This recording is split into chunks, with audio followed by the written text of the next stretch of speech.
Bonjour à tous et bienvenue à notre célébration aujourd'hui. Je salue aussi ceux qui nous suivent en ligne. Bienvenue à notre culte tous ensemble. Et aujourd'hui, je vous invite d'entrer dans ces portes.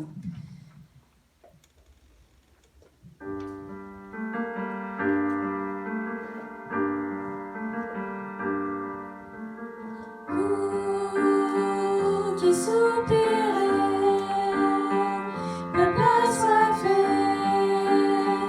de son salut, tout est accompli, tout est en lui, n'attendez plus. Entrez dans ses portes, célébrez dans ses parvis. Sa vie est plus forte que les forces ennemies. Entrez dans ses portes, célébrez dans ses parvis. Chantez dans ses portes le salut de Jésus-Christ. Dans l'obscurité, la vérité ne faiblit pas. Tant de tentations, tant d'illusions, mais Dieu est là. Entrez dans ses portes, célébrez dans ses parvis. Sa vie est plus forte que les forces ennemies. Entrez dans ses portes, célébrez dans ses parvis. Chantez dans ses portes le salut de Jésus-Christ. Par ton sacrifice, le sang versé, prie pour nous. Fils du Dieu vivant, ressuscité, brille en nous. Entrez dans ses portes, célébrez dans ses parvis. Sa vie est plus forte que les forces ennemies. Entrez dans ses portes, célébrez dans ses parvis. Chantez dans ses portes le salut de Jésus-Christ. Entrez dans ses portes.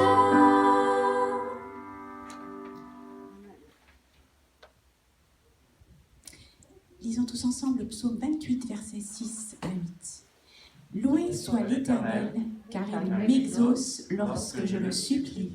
L'Éternel est ma force, mon bouclier. En lui je me confie, il vient à mon secours. Aussi mon cœur bondit de joie, je veux chanter pour le louer. L'Éternel est la force de tous les siens.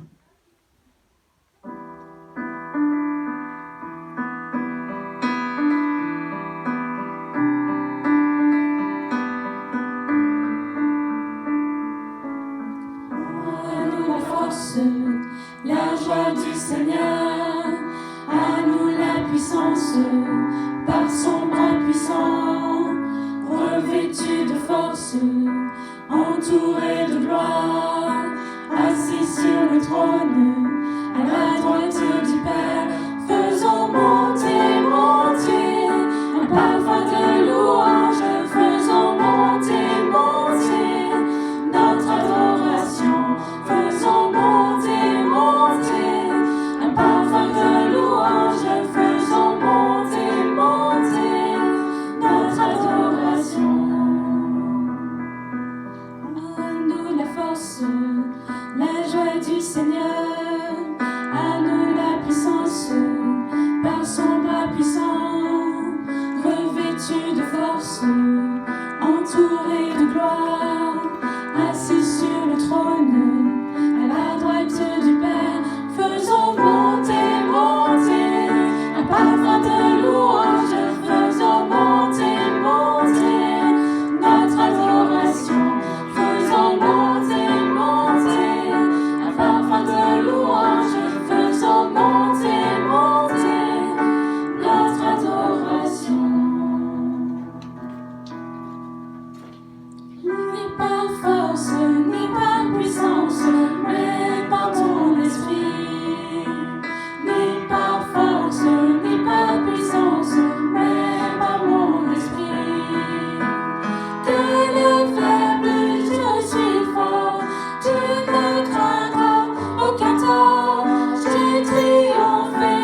Dieu puissant, qui vit éternellement.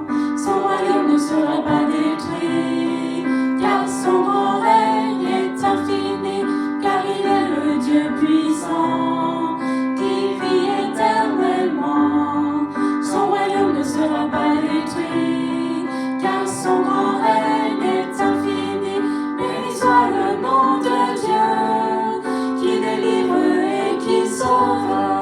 Il opère des prodiges sur la terre et dans les cieux, car il est le Dieu puissant, qui vit éternellement. Son royaume ne sera pas détruit, car son grand règne est infini, car il est le Dieu puissant, qui vit éternellement. Son royaume ne sera pas détruit, car son grand règne est infini. Tous les peuples et les nations le serviront d'âge en âge, et les saints posséderont le royaume en héritage, car il est le Dieu puissant, qui vit éternellement. Son royaume ne sera pas détruit, car son grand règne est infini, car il est le Dieu puissant, qui vit éternellement. Son royaume ne sera pas détruit, car son grand règne est infini.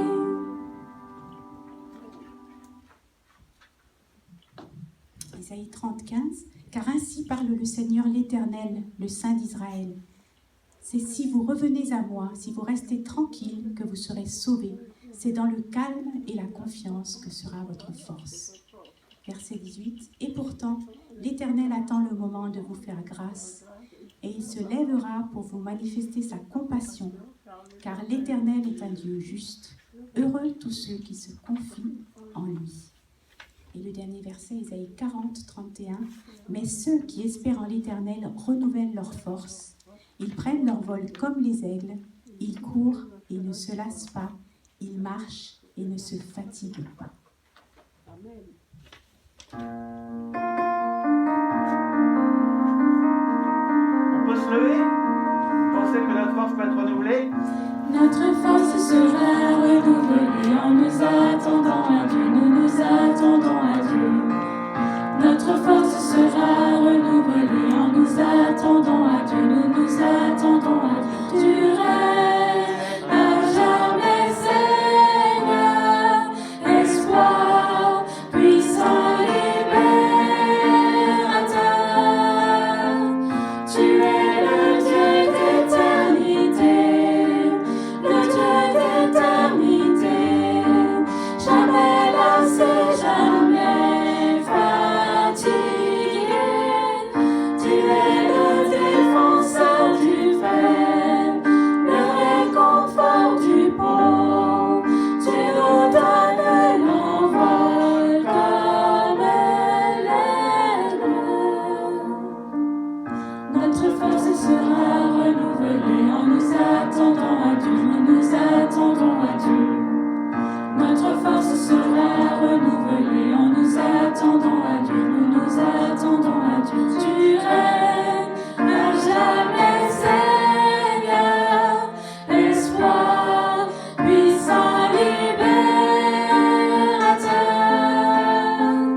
Tu es le Dieu d'éternité, le Dieu d'éternité, jamais lassé, jamais fatigué. Tu es le défenseur du faible, le réconfort du pauvre. Tu nous donnes l'envol comme l'aigle.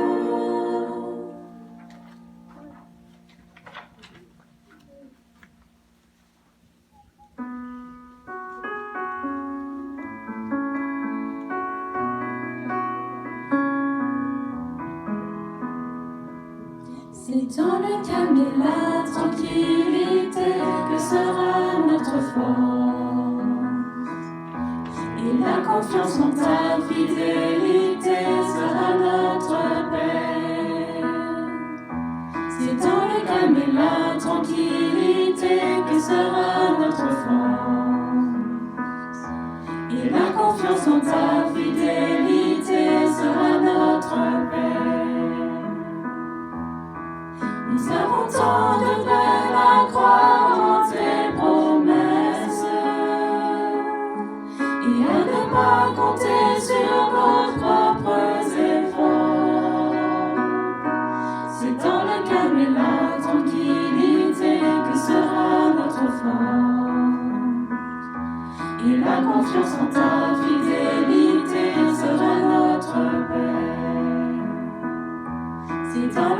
et la tranquillité que sera notre force. Et la confiance en ta fidélité sera notre paix. Car tu attends de nous révéler ta tendresse et de convaincre nos cœurs de ta compassion. C'est dans le calme et la tranquillité que sera notre force. Et la confiance en ta fidélité sera notre paix. C'est dans le calme et la tranquillité que sera notre force. Et la confiance en ta fidélité sera notre paix. Prions. Seigneur, nous voulons te remercier parce que c'est dans le calme et la tranquillité que sera notre force. Seigneur, tu es notre fidélité, tu es notre paix. Et Seigneur, en toi, nous avons la force et le calme dont nous avons besoin. Nous te prions de, Seigneur, nous bénir, de bénir ce culte, de bénir ce moment de louange, de prédication et que, Seigneur, nous puissions être forts dans ta paix et dans le calme.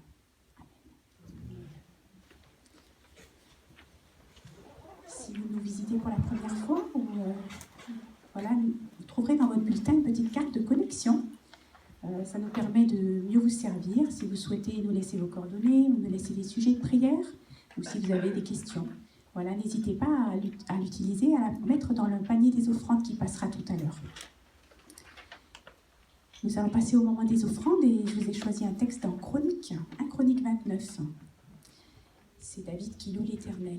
À toi, Éternel, appartiennent la grandeur, la puissance et la magnificence et la gloire et la majesté. Car tout ce qui est dans le ciel et sur la terre est à toi, Éternel. C'est à toi qu'appartiennent le règne. Tu es le souverain au-dessus de tout être. Et c'est de toi que viennent la richesse et la gloire. Tu domines sur tout, et dans ta main réside la force et la puissance. Tu détiens le pouvoir d'élever qui tu veux et de le rendre fort. C'est pourquoi notre Dieu, nous te louons, nous célébrons ta gloire. Car qui donc suis-je et qui donc est mon peuple pour avoir les moyens de t'offrir de tels dons? Tout cela vient de toi, et c'est de ta main même que nous avons reçu ce que nous te donnons. Le dernier verset, je ne l'avais pas mis. Voilà. En fait, les offrandes, c'est rendre au Seigneur une partie de ce qu'il nous donne, parce que tout ce que nous avons, tout ce que nous pouvons jouir sur cette terre vient de lui. Aussi la force, la puissance et tous les biens matériels. Et par cette offrande, nous voulons honorer le Seigneur, lui dire merci et lui rendre gloire. Pour ceux qui sont en ligne, vous avez le moyen aussi de donner par le site web. Donc n'hésitez pas à donner vos offrandes aussi par ce moyen-là. Et pour les autres, nous allons faire passer le panier après le chant. Et je demanderai donc après le chant que Béatrice, si tu veux bien aller nous passer le panier. Nous chantons d'abord un chant.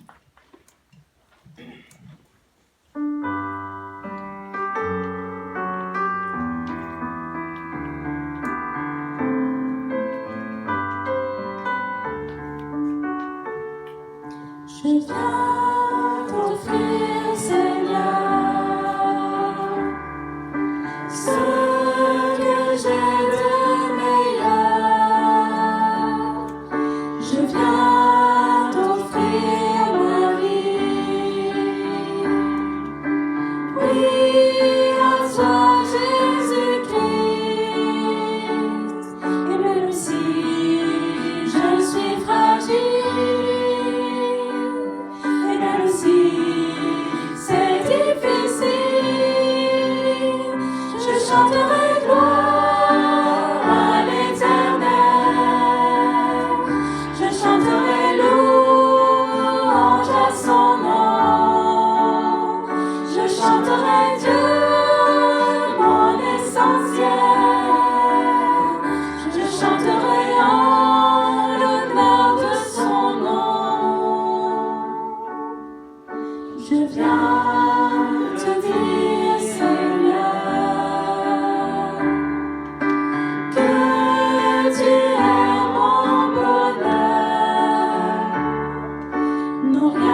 Toute ma vie, je redirai que tu as payé le prix.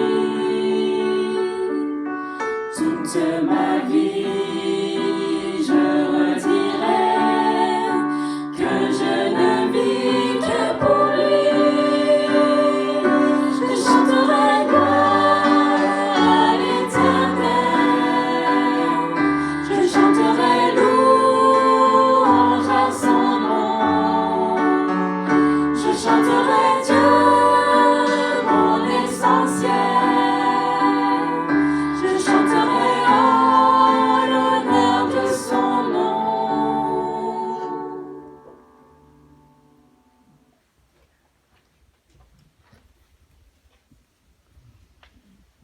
Seigneur, merci pour ce moment que nous avons de pouvoir élever ton nom et de reconnaître que tu es Seigneur, souverain, que tu es roi, que tu es au-dessus de tout, Seigneur. Et nous voulons vraiment t'apporter nos vies, te soumettre nos vies.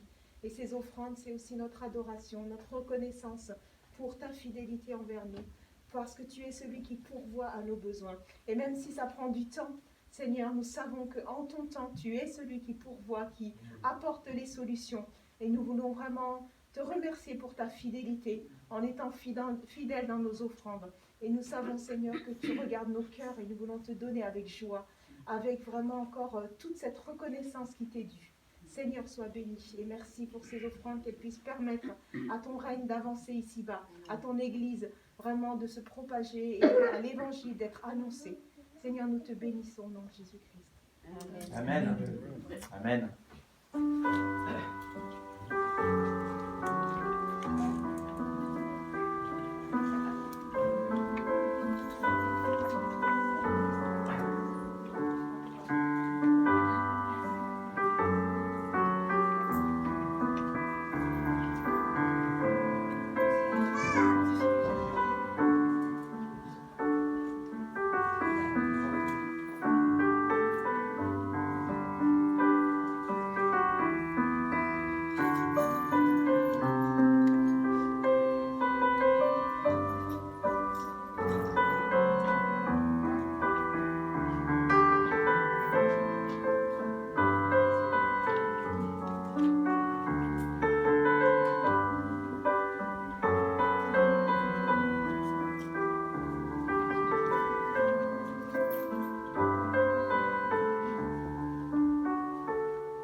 Choisi un chant pour les enfants.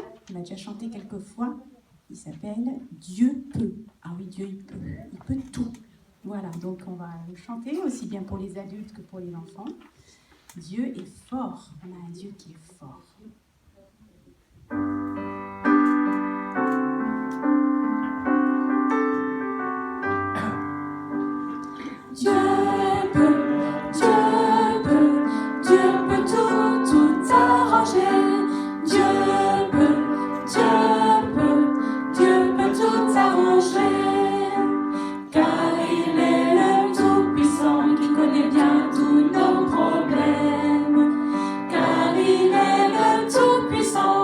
Le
ados et des enfants de nous partager un tout petit peu de ce que vous allez faire avec les enfants. Avec les enfants, on va continuer la vie de Moïse. On va voir la suite. Et quand il va revenir en Égypte, et ce que Dieu fort va faire. Et avec les ados, on va apprendre à distinguer le bien et le mal. Tout à fait. Merci beaucoup. Donc, on va vous laisser partir donc, pour les enfants, les ados. Et il y a aussi possibilité d'avoir une garderie si vous avez des bébés. Voilà.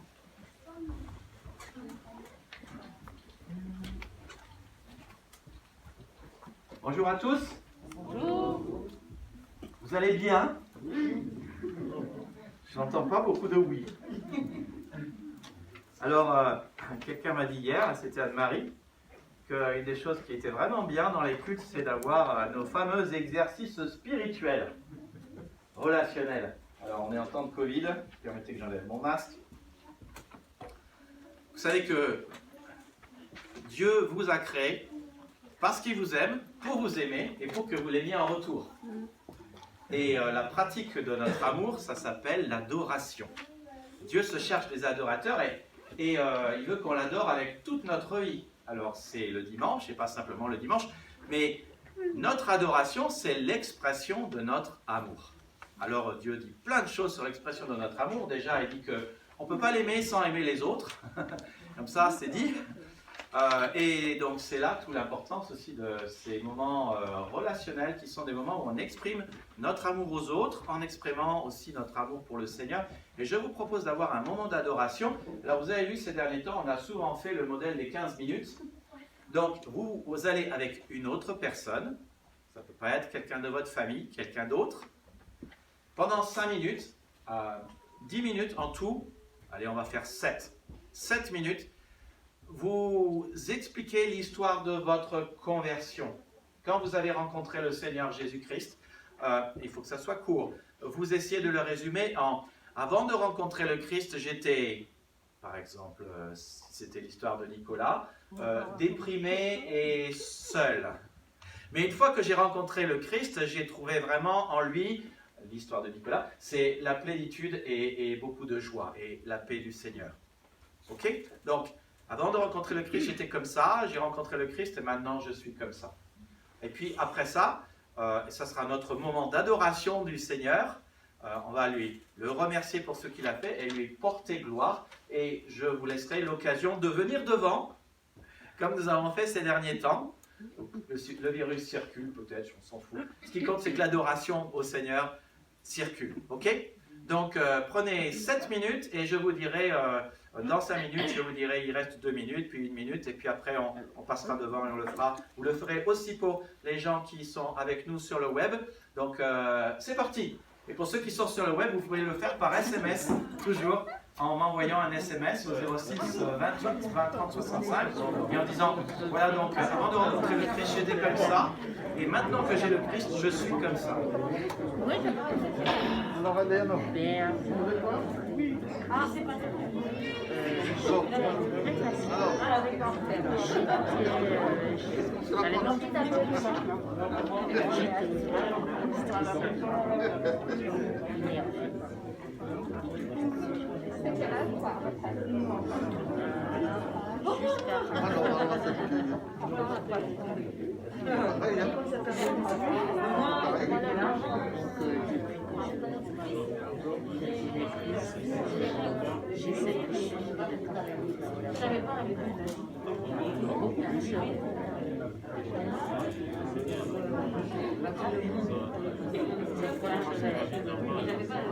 Alors, je vois que tu fais ça.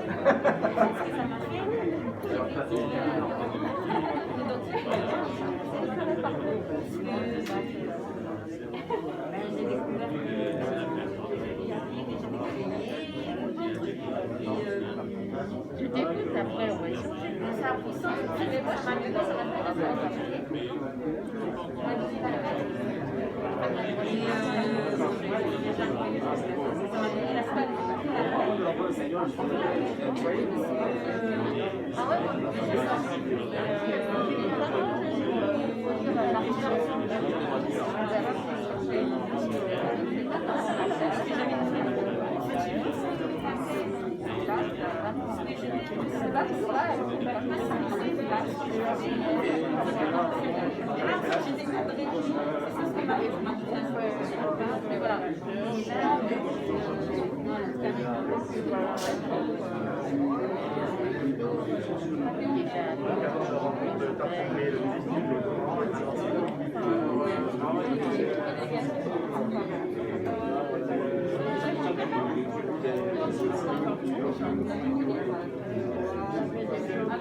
Ah d'accord, c'est soit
Moi, c'est par la carte. Je suis convaincu. Encore 2 minutes.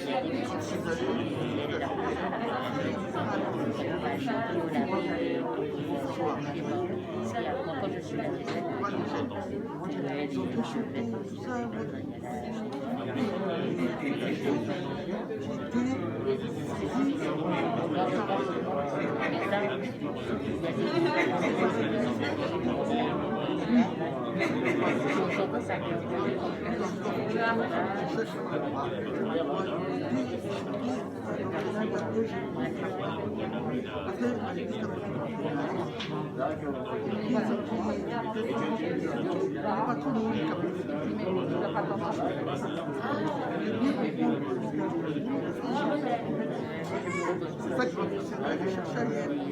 Et là, je me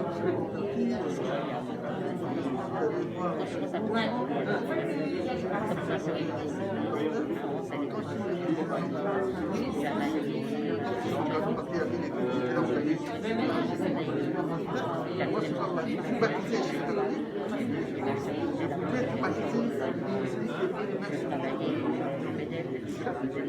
je suis le matin.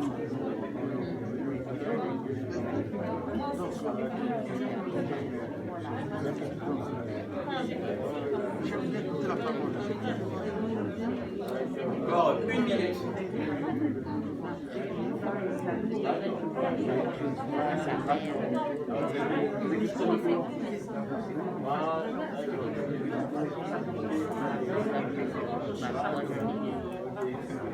Et puis que j'ai une voiture là-bas, je suis devenu protestant. Plus on est protestant, et même quand j'étais allé dans une église ici à Marseille, j'ai réussi toujours à chanter. Il y avait toujours un chant là où il est parti. C'est là qu'on est tous là. À chanter.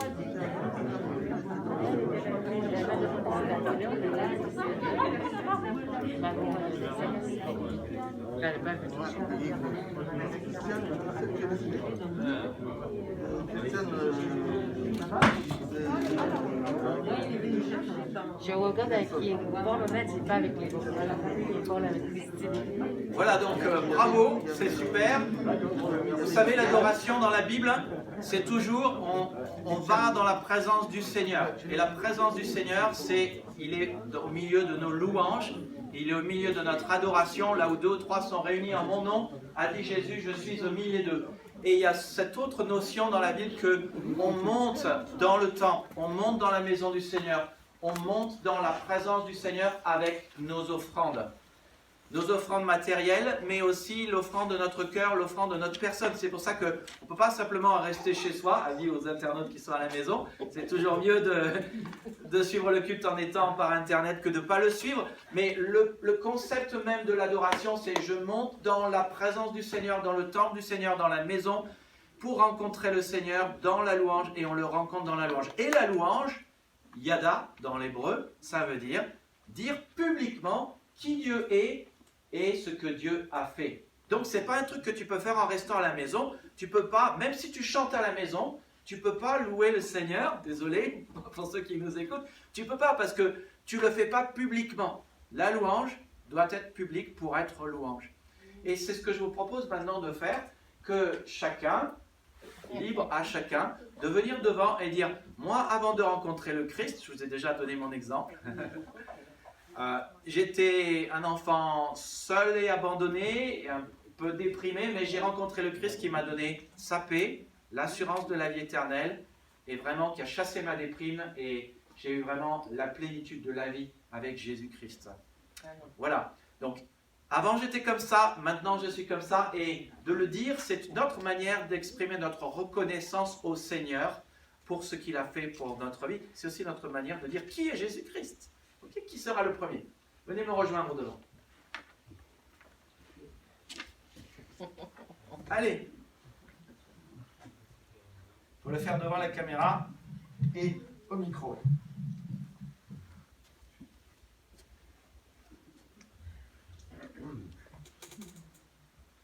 Donc avant de connaître le Seigneur, j'étais perdu dans ma vie, j'avais laissé mon père et ma mère. Et j'ai jamais su l'affronter ni le combattre, parce que c'est quelque chose de très méchant pour moi. Mon père et ma mère décèdent à des ans d'intervalle. Et quand j'ai rencontré le Seigneur, ben, ça a été toute autre chose. Alors j'ai connu le Seigneur avec Samuel et Clément, qui étaient des grands amis que j'ai rencontrés sur un banc en bas du temps de frère.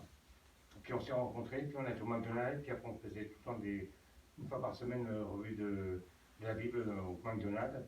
Et c'est vrai que maintenant avec le Seigneur ça va mieux, et puis voilà quoi. Quelqu'un d'autre?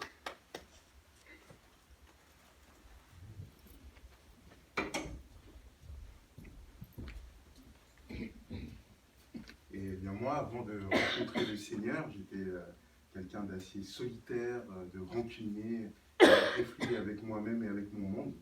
Mais quand j'ai rencontré le Seigneur, c'était comme une renaissance, un grand reset de mon cœur. Et j'ai pu justement donner l'amour et le recevoir. Et en plus, j'ai pu avoir un sens de vie.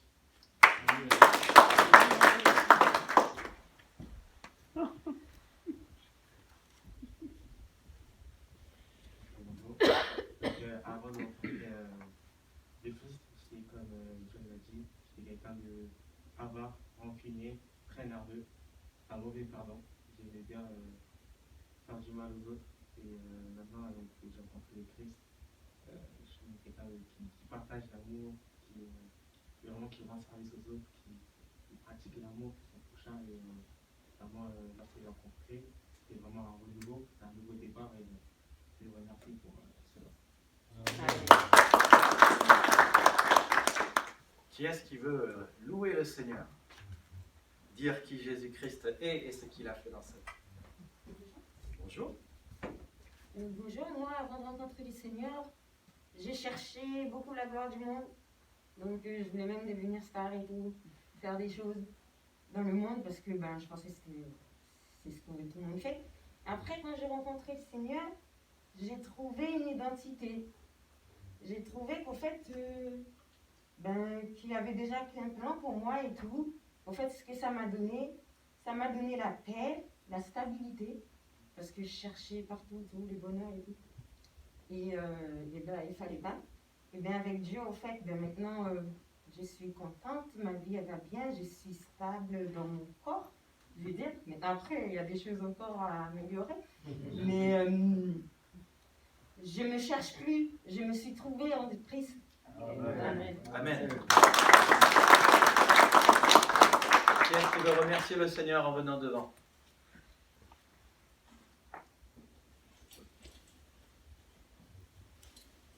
Allez, faites pas les timides. Oui, Flora, super.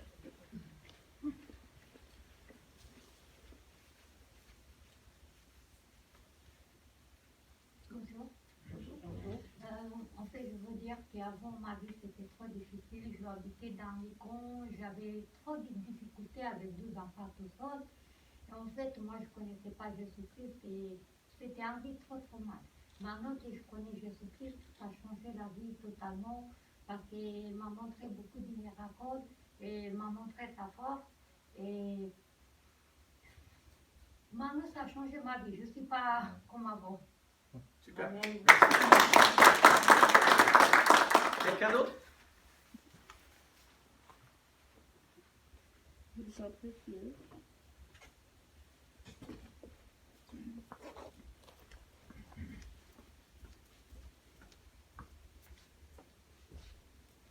Bonjour.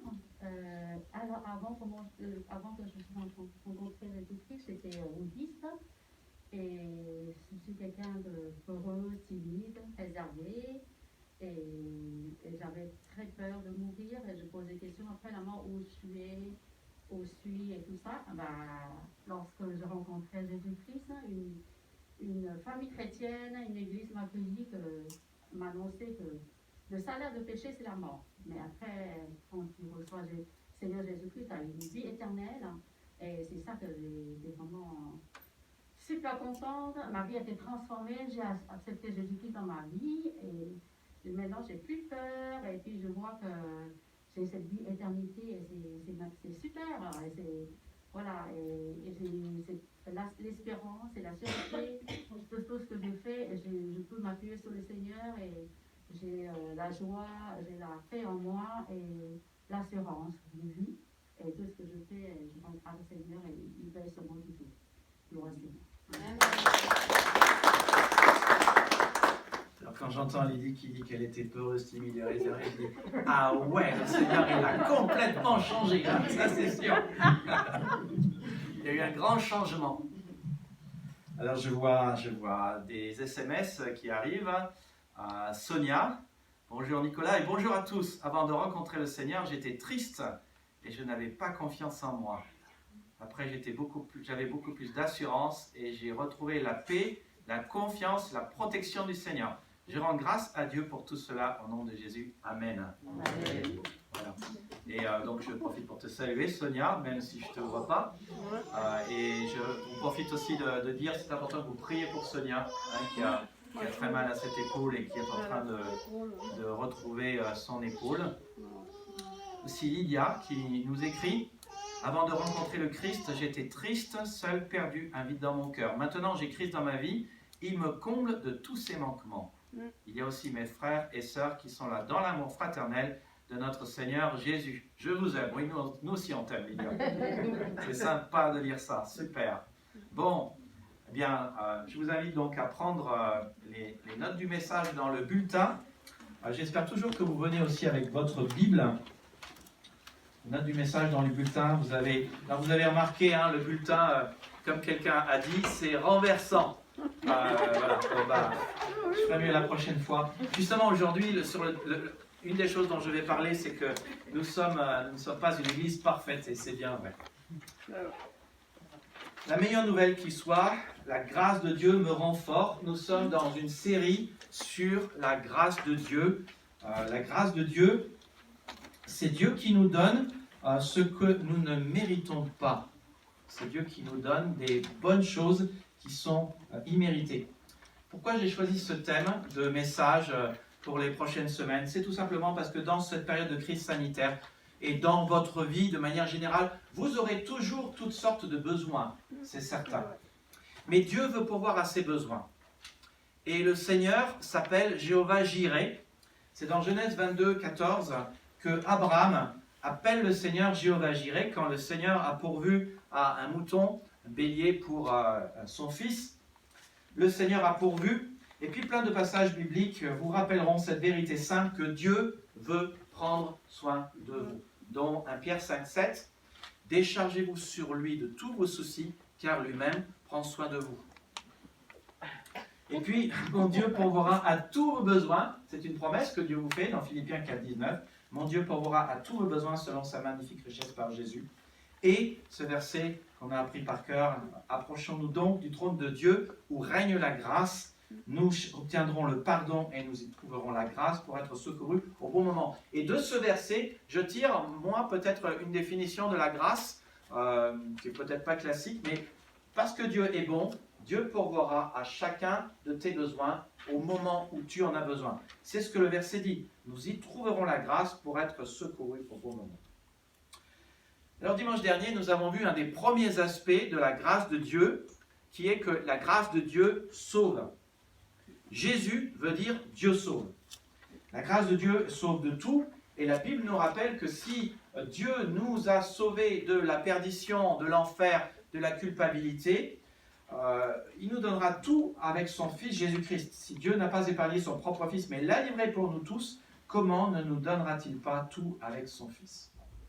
Et on a vu que cette grâce qui sauve a sauvé 3 personnes. Vous vous souvenez des personnes dont j'ai parlé la dernière fois? Méphibosheth, ok, de Samuel 9, de qui j'ai parlé la dernière fois?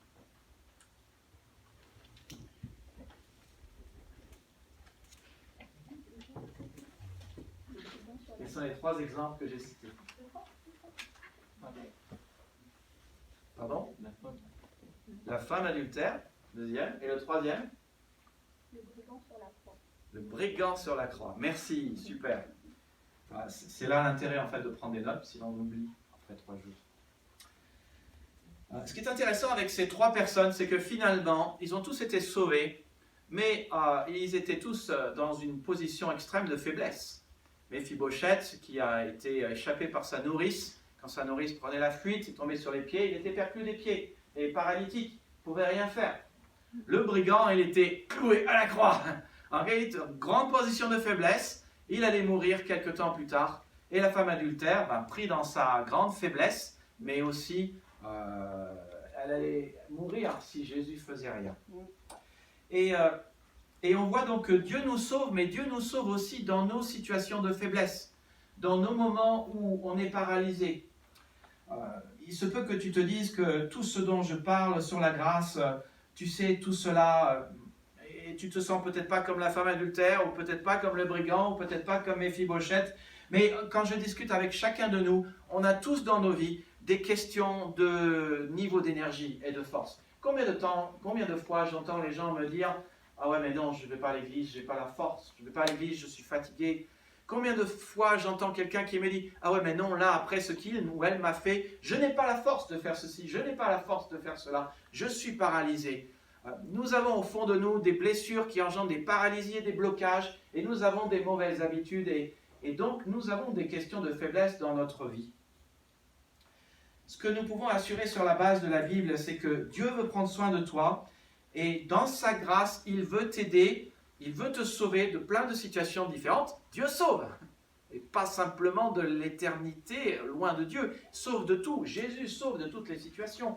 Mais ce que nous pouvons assurer aussi, c'est que dans ces moments de faiblesse que tu connaîtras, ces moments de fatigue, de manque d'énergie, où il y a des choses que tu n'arrives plus à faire, où tu es bloqué, où tu es complètement dysfonctionnel, Dieu sera là pour compléter ta faiblesse. Comment est-ce que je suis sûr de cela? Parce que Paul le dit. Et c'est le texte de 2 Corinthiens 12, versets 7 à 10 qui est à l'écran, que vous avez aussi dans le pense-bête, que je vous invite à lire avec moi. Cependant, afin que je ne sois pas enflé d'orgueil pour avoir reçu des révélations si extraordinaires, une dure souffrance m'a été infligée dans mon corps, comme un messager de Satan destiné à me frapper et à m'empêcher d'être enflé d'orgueil. 3 fois, j'ai prié le Seigneur de me délivrer de cette souffrance. Il m'a répondu, « Ma grâce te suffit, ma puissance se manifeste précisément quand tu es faible.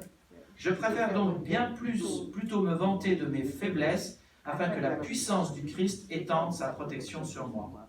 C'est pourquoi je me réjouis des faiblesses, des insultes, des détresses, des persécutions et des angoisses que j'endure pour le Christ. Car lorsque je suis faible, c'est alors que je suis fort. » Amen. Amen, hein? Dieu veut venir t'aider dans tes faiblesses et il veut manifester sa puissance et sa grandeur dans ta vie.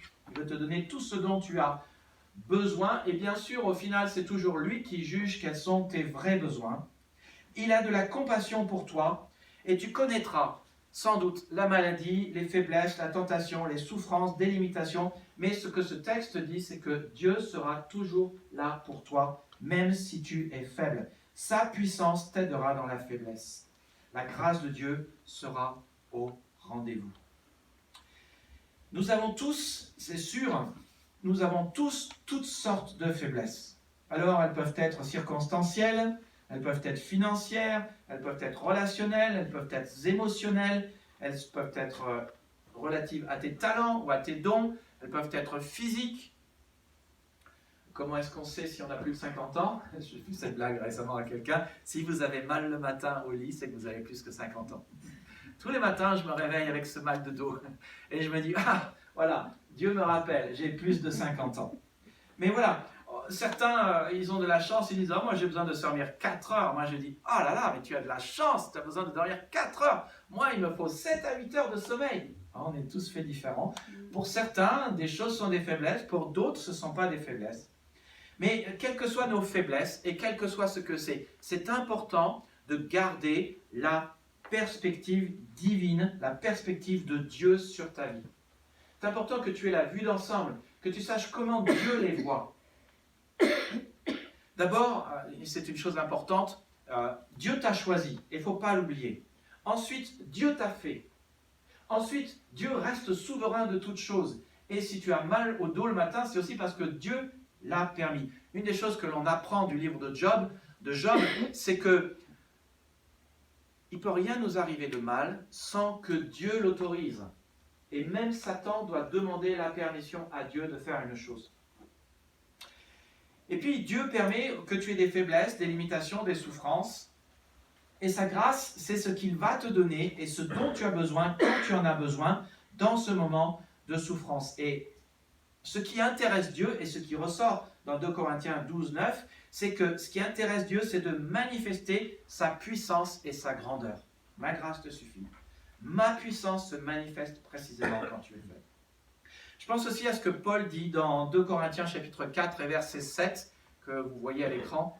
En parlant de l'évangile, il dit « Nous portons ce trésor spirituel en nous comme en des vases d'argile pour qu'il soit clair que cette puissance extraordinaire vient de Dieu et non de nous. » Et je ne sais pas si vous réalisez ce qu'est un vase d'argile.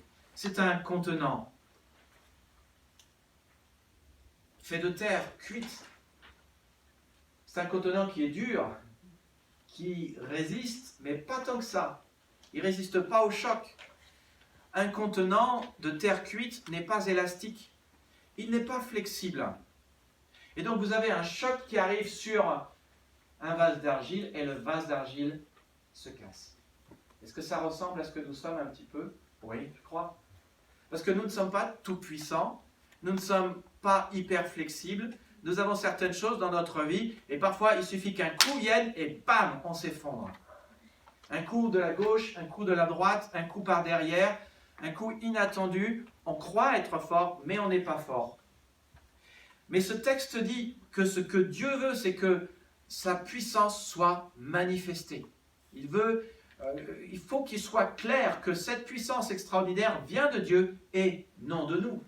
Et ça, c'est l'évangile. C'est ce que Dieu fait dans notre vie. C'est la bonté de Dieu qui se manifeste dans notre vie quotidienne. Elle est là pour montrer que c'est clair, c'est Dieu qui se manifeste. Alors je sais, parfois nous analysons notre vie et nous sommes là et nous nous disons, mais moi j'ai pas beaucoup de dons, j'ai pas beaucoup de talents, je suis pas extraordinaire et je suis en train de déguster. Certains d'entre nous, dans cette crise de Covid, sont en train de déguster déjà. Parfois on est là, on est fatigué, on est vide et nous n'en pouvons plus. Et ça teinte notre manière de voir. Et le problème, c'est que quand ça teinte notre manière de voir, ça teinte notre manière de voir Dieu qui voit les choses et nous pensons qu'il voit les choses de la même manière que nous. Et on se dit, mais comment est-ce que Dieu pourrait m'utiliser? Comment est-ce que Dieu pourrait se manifester? Et nous pensons qu'il ne peut pas. Combien de fois j'ai eu des gens en face de moi qui étaient en train de se dire, je suis au bout du rouleau, qui n'étaient pas loin de se suicider. Vous savez, en 20 ans de ministère, 2 fois, j'ai dû faire face à des chrétiens bien-aimés, des frères et des sœurs qui étaient au bout de leur vie et qui étaient en train de se suicider. Parce que ce que nous pouvons contenir comme problème, ce que nous pouvons supporter n'est pas infini. Nous sommes des êtres limités. Et parfois, on est au bout du rouleau. Mais la bonne nouvelle, c'est que si ces personnes reconnaissent qu'ils sont au bout du rouleau et ils n'y arrivent plus, alors la puissance de Dieu peut se manifester. Et Dieu préfère des personnes qui sont honnêtes et des personnes qui ont des faiblesses, des personnes comme vous et moi, des personnes ordinaires. Parce que quand il voit ces personnes ordinaires qui disent la vérité sur eux-mêmes, alors il peut intervenir. Alors il peut manifester sa puissance et sa grandeur. Des textes dans l'Ancien Testament disent que l'Éternel est près des cœurs brisés. L'Éternel est près des faibles. Il soutient l'esprit du faible. Il vient à notre secours. Alors la question maintenant, c'est comment est-ce que Dieu peut utiliser nos faiblesses? Comment est-ce que Dieu peut utiliser tes faiblesses? Comment est-ce que Dieu peut utiliser quand tu es en souffrance ou peut t'aider quand tu es faible? Comment est-ce que sa grâce peut te rendre fort? Et oui, ça c'est une bonne question. Comment, quand tu n'en peux plus, quand tu n'as plus de force, quand tu n'y arrives plus et que tu penses que peut-être tu vas commettre ou tu vas faire une bêtise, comment est-ce que les choses peuvent être renversées et la puissance de Dieu peut être manifestée dans ta vie? Comment? La première chose qui est évidente d'après le texte d'un Corinthiens 12, verset 7, c'est qu'il faut juste admettre tes faiblesses. Admettre mes faiblesses, admettre mes souffrances, admettre mes limitations, admettre tout simplement que ça fait mal et que tu ne peux pas. Et Paul dit, pour que je ne sois pas enflé d'orgueil, il m'a été mis une écharpe dans la chair, un ange de Satan pour me souffleter, pour que je ne sois pas enflé d'orgueil. 3 fois, j'ai supplié le Seigneur de l'éloigner de moi. Et c'est là le point de départ obligé que Paul emprunte dès le début de son récit, de son témoignage, de son histoire. Il s'agit de commencer déjà à admettre en privé, avec soi-même et avec Dieu, et donc arrêter de prétendre être ce que tu n'es pas. Te voir avec un œil véridique. Te voir avec la vérité de Dieu. Pas simplement la vérité qui est vraie à tes yeux, mais la vérité qui est vraie des yeux de Dieu. C'est dire finalement si on a besoin d'aide, et parfois, vous savez, on a besoin d'aide pour se voir comme Dieu nous voit vraiment. Mais si on a besoin d'aide, c'est lui dire, regarde Dieu si je suis sur une mauvaise voie. Avec le temps, je ne sais pas si vous êtes des adeptes de la psychologie, mais parfois la psychologie est une précieuse aide pour notre vie. Hein. Et c'est une science qui nous aide aussi à nous soigner. Une des choses qu'on apprend en psychologie, c'est que il y a ce que je sais de moi, et puis il y a ce que je ne sais pas de moi, mais que je vais découvrir. Et une autre chose que l'on apprend avec la psychologie, c'est qu'il y a ce que les autres savent de moi, et qui en général n'est pas ce que je sais de moi, mais il y a aussi ce que les autres ne savent pas de moi. Donc dire que quelqu'un est hypocrite, c'est par définition une vérité qui est certaine. On ne sait pas tous à son sujet et les autres ne savent pas tout à notre sujet. Mais on le découvre avec le temps. Et Dieu veut nous aider aussi à faire cette découverte, sachant que quand Dieu nous révèle la vérité, ce n'est jamais pour plomber, jamais pour nous écraser, jamais pour nous décourager, toujours pour nous construire. Parce que l'œuvre du Saint-Esprit, c'est une œuvre de restauration. Aucun d'entre nous n'a tout et n'aura tout, et aucun d'entre nous n'est tout et ne sera tout. Et aucun d'entre nous n'est parfait. Chacun de nous, nous avons tous des dysfonctionnements. Et tu sais quoi, la bonne nouvelle à ce sujet, c'est que nous pouvons simplement nous en réjouir, parce que quand nous nous réjouissons de ce que nous sommes des gens imparfaits, la puissance de Dieu est claire et elle se manifeste. Je pense à ce que Paul dit dans 1 Corinthiens 1, versets 26 à 27, qui est si vrai. On ne trouve parmi vous que peu de sages selon les critères humains, peu de personnalités influentes, peu de membres de la haute société. Non, Dieu a choisi ce que le monde considère comme une folie pour confondre les sages. Il a choisi ce qui est faible pour couvrir de honte les puissants. Dieu a porté son choix sur ce qui n'a aucune noblesse et que le monde méprise, sur ce qui est considéré comme insignifiant pour réduire à néant ce que le monde estime important. Nous ne sommes pas des gens importants, nous ne sommes pas des gens forts aux yeux du monde. Mais ce qui est génial, c'est que peut-être que le monde nous méprise, mais Dieu ne nous méprise pas. Même si nous sommes des personnes dysfonctionnelles. Amen. Amen. Et donc la deuxième chose nécessaire pour que la grâce de Dieu vienne à la rencontre de ma faiblesse, c'est d'être reconnaissant pour mes faiblesses. Alors là, humainement parlant, vous allez croire que peut-être je dis un certain nombre de choses qui frôlent la dysfonction. Mais c'est ce que le texte dit. Juste être reconnaissant pour mes faiblesses. Paul le dit. Dieu dit à Paul, ma grâce te suffit, ma puissance se manifeste précisément quand tu es faible. Je préfère donc bien plutôt me vanter de mes faiblesses afin que la puissance du Christ étende sa protection sur moi.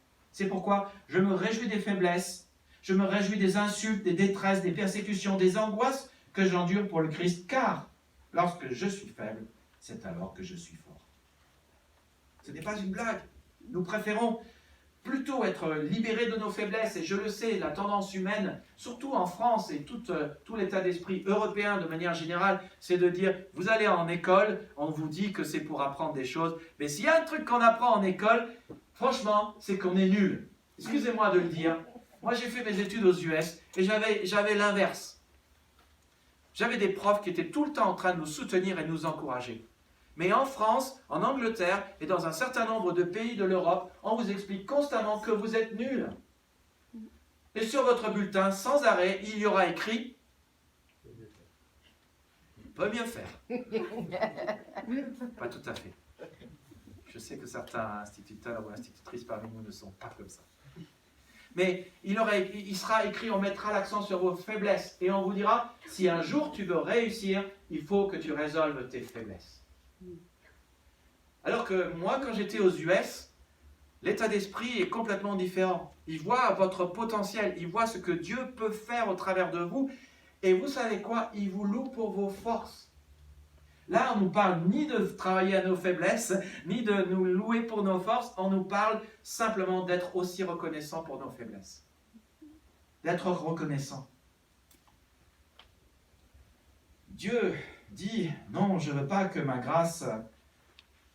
Nous, on est là et on voudrait que sa grâce fasse en sorte qu'on devienne fort en termes de maîtriser de nouvelles choses. Et bien sûr, il y a de la place aussi pour grandir. Mais Dieu ne veut pas simplement nous fortifier, mais il veut que sa puissance soit révélée. Tu vois, il y a un peu une différence. Sa puissance soit révélée. Alors, que veut dire se vanter de mes faiblesses? C'est déjà les reconnaître, les identifier. Mais aussi en être content et en être reconnaissant et le dire. Et plutôt que de perdre mon temps à faire le malin, de faire croire ou dire que je sais tout, que je maîtrise tout, que je suis fort et tout puissant, on peut simplement admettre la vérité à son sujet. En parler et s'en réjouir. Pourquoi?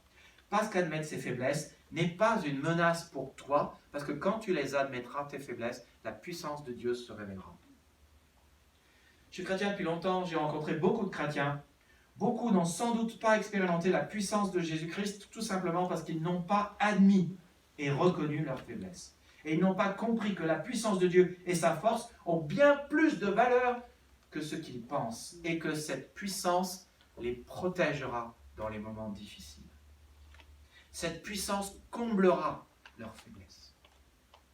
Il y a 4 avantages à reconnaître ces faiblesses. 4. D'abord, cela me garantit d'avoir l'aide de Dieu. Lorsque je les admets, Je peux être certain d'avoir l'aide de Dieu. Lorsque je suis faible, c'est alors que je suis fort. Pourquoi? Parce que Dieu se met à agir. Il donne sa grâce et sa grâce suffit. Tu auras tout ce qu'il faut et ça sera suffisant. Et dans les prochains jours, je suis sûr, tu auras plein de défis à relever. Souvent, nous tentons de le faire par notre propre puissance. Mais Dieu sera là. Il verra si nous les résolvons avec notre propre puissance ou la sienne. Et vous savez, moi je dis souvent, Dieu et le Saint-Esprit est comme ça, Dieu le Père est comme ça, Jésus-Christ est comme ça. Ils croisent les bras, ils se mettent en recul, ce sont des gentlemen. Ils n'imposent pas leur volonté. Ils sont là avec respect. Et si nous pensons y arriver seuls, Dieu dit, très bien, tu penses n'avoir besoin de personne, je ne m'impose pas. Je te regarde, on va voir comment tu fais. Mais si tu dis, Père, c'est pas possible, j'ai besoin de toi pour ceci, j'ai besoin de toi pour cela, et vous pouvez savoir si vous dépendez du Seigneur en fonction des sujets que vous abordez dans vos prières.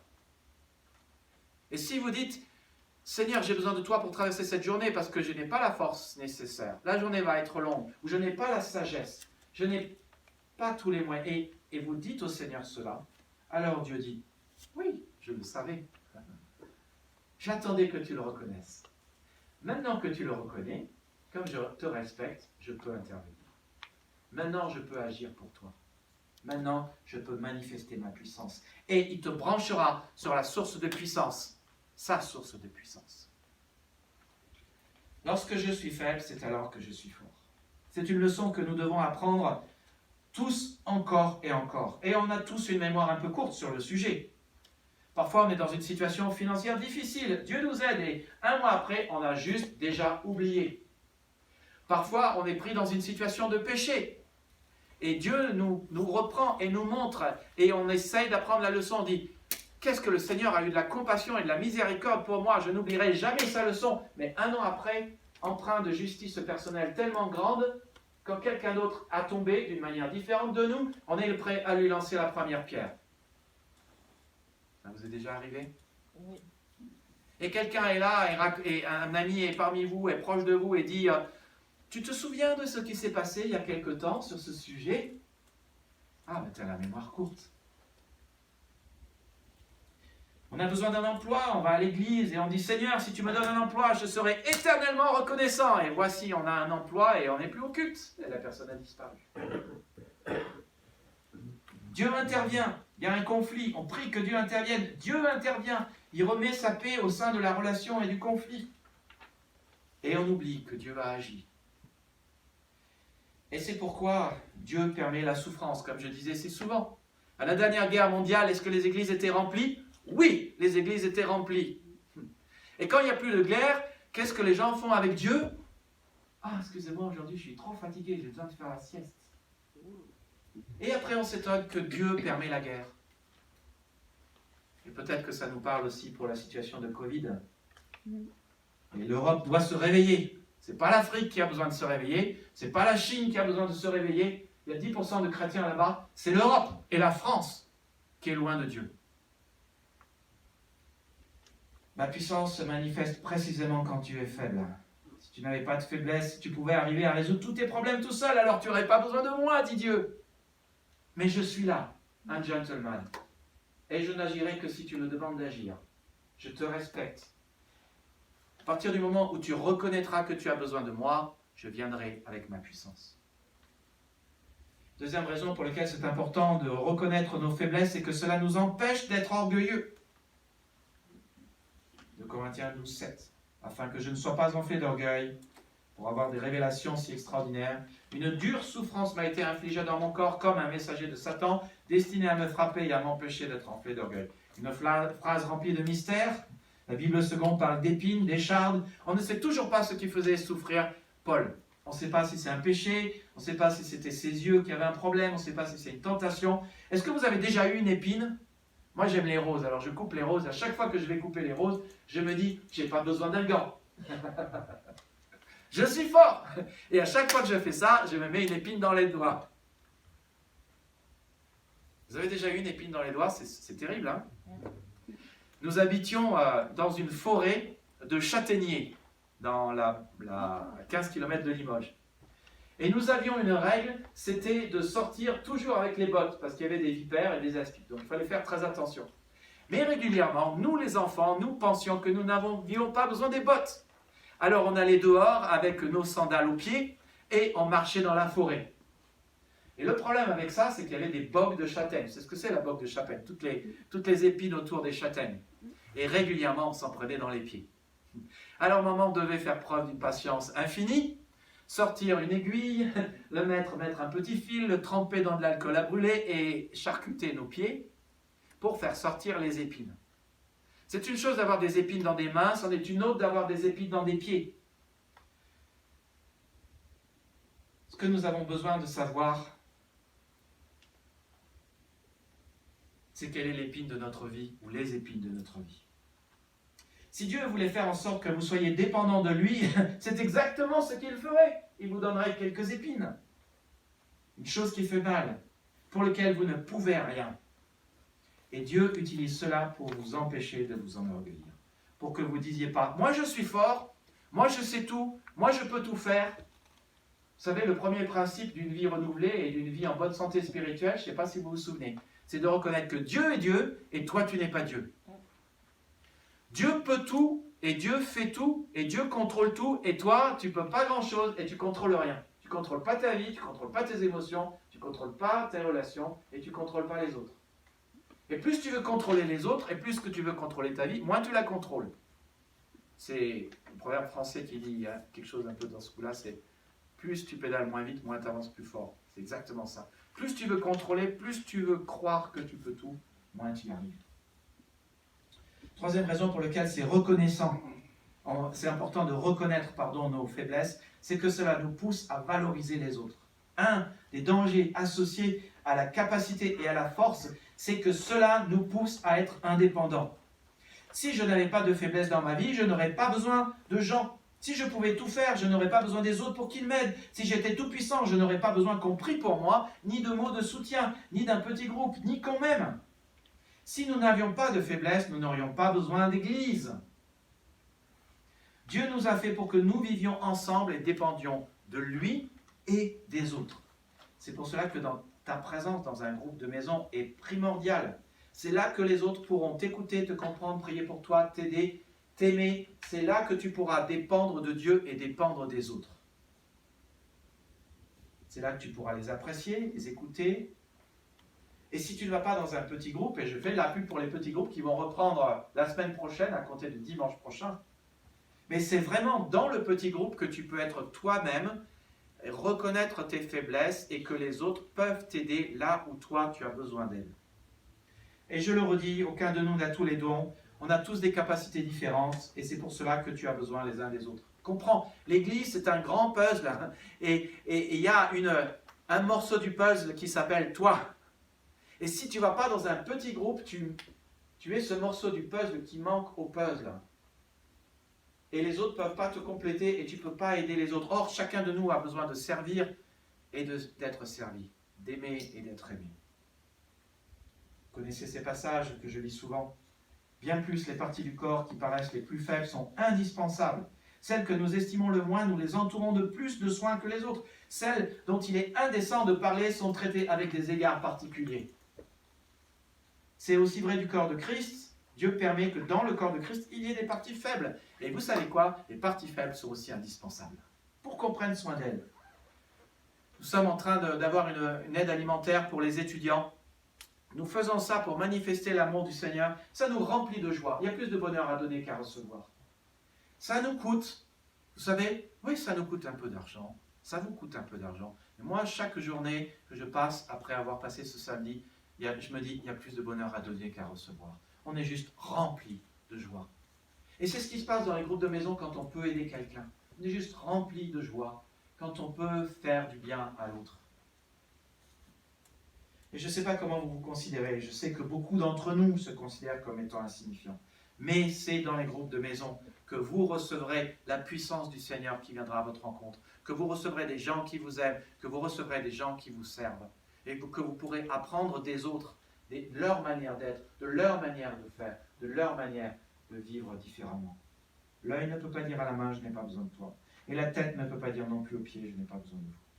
Nous avons tous besoin les uns des autres. Et vous vous rendrez compte que là où vous êtes faible, la puissance de Dieu vient à votre rencontre par les autres membres du corps de Christ. Peut-être que vous êtes ce membre insignifiant, mais il y aura une main du corps de Christ, un œil du corps de Christ, un cœur du corps de Christ, un pied du corps de Christ qui viendra, vous donnera un coup de main ou un coup de coude. Et puis, reconnaître mes faiblesses, cela me donne aussi un ministère. Dieu ne nous a pas mis sur la terre pour que nous vivions égoïstement pour nous-mêmes. C'est le témoignage de Georgie tout à l'heure. Quand je discutais avec lui, il disait, avant de connaître le Christ, j'étais égoïste. Maintenant, j'aime mon prochain. Je vois la différence dans ma vie. Et je vois que c'est l'œuvre de Christ. Ce n'est pas la mienne. Vivre pour soi-même n'a pas de sens, mais vivre pour les autres, cela donne un sens. Toute chose a été créée par Dieu, pour Dieu, et Dieu a prévu que tu vives pour lui et pour les autres. Et tant que tu n'as pas à la fois un ministère envers des chrétiens dans l'Église et un ministère envers des non-chrétiens, où tu pratiques l'amour du prochain, ta vie n'aura pas de sens. Ton plus grand ministère trouvera sa source dans ta plus grande faiblesse. Je rappelle ce verset. Dieu nous réconforte dans toutes nos détresses afin que nous puissions réconforter ceux qui passent par toutes sortes de détresses en leur apportant le réconfort que nous avons reçu nous-mêmes de lui. Ton plus grand message proviendra de ta plus grande blessure et de ta plus grande faiblesse. La chose la plus forte, la plus grande qui te cause ou t'a causé le plus de peine et de souffrance, que Dieu a consolé, guéri, défié, peut être utilisé par lui, pour que tu serves les autres et leur fasses parvenir un message transformateur.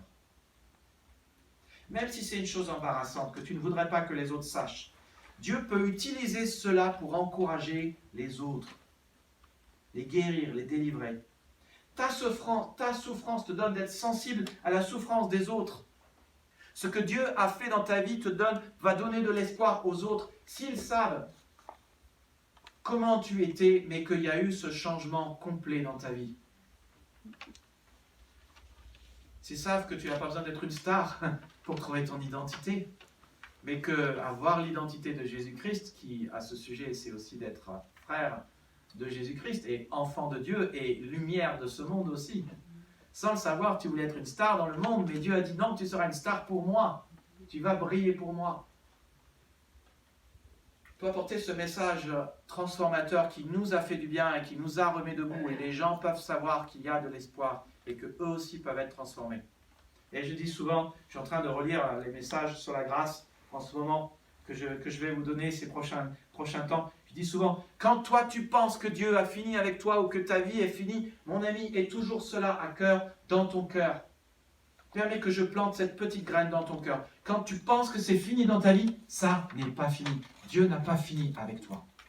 Dieu n'a pas fini de manifester sa grâce, de te relever, même si tu es coupable et même si c'est ta faute. Et ça nous remplit de bonheur. C'est ça le message de la bonne nouvelle. Donc le premier point, c'est d'admettre nos faiblesses. Deuxième point, c'est d'être reconnaissant pour nos faiblesses, nos limitations, nos souffrances, les choses que nous traversons. Souvenez-vous aussi que nous avons un Dieu qui est le spécialiste de la transformation. Il transforme les choses difficiles, les circonstances difficiles, les épreuves, il les transforme en bien dans notre vie. Il peut même transformer la mort en résurrection. Il l'a fait avec Jésus-Christ. Il l'a fait dans nos propres vies, quand nous-mêmes nous avions fait des choses qui nous ont conduits vers une mort spirituelle. Je ne parle pas là de l'éternité éternelle des croyants. Je parle des choses qu'on fait qui parfois nous amènent dans des situations de mort, nous détruisent, nous blessent, parce que notre péché nous blesse et nous détruit. Mais Dieu peut toujours transformer cette mort en vie. Ça, c'est le plein évangile. Ça, c'est l'évangile de la parole de Dieu.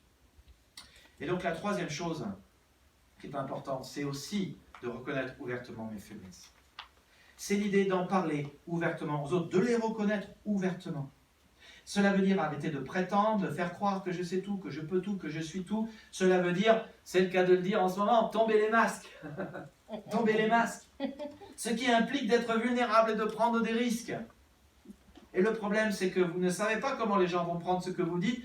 Vous ne savez pas les risques que vous encourez. Et si souvent, en fait, nous avons une telle peur d'être jugés. J'espère que ça ne sera jamais vrai de notre Église. Mais nous avons une telle peur d'être jugés que personne ne veut parler. Alors c'est plus simple. de prétendre. C'est plus simple de porter un masque. C'est plus simple de faire comme si de rien n'était. Et de ne pas caler notre vie sur la vérité.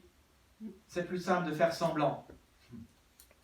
En américain, il y a une expression qui est de dire que parfois il y a un immense problème entre deux personnes, mais on est là dans le salon, on se fait des courbettes, on discute l'un avec l'autre, mais en fait, il y a un éléphant rose dans la pièce.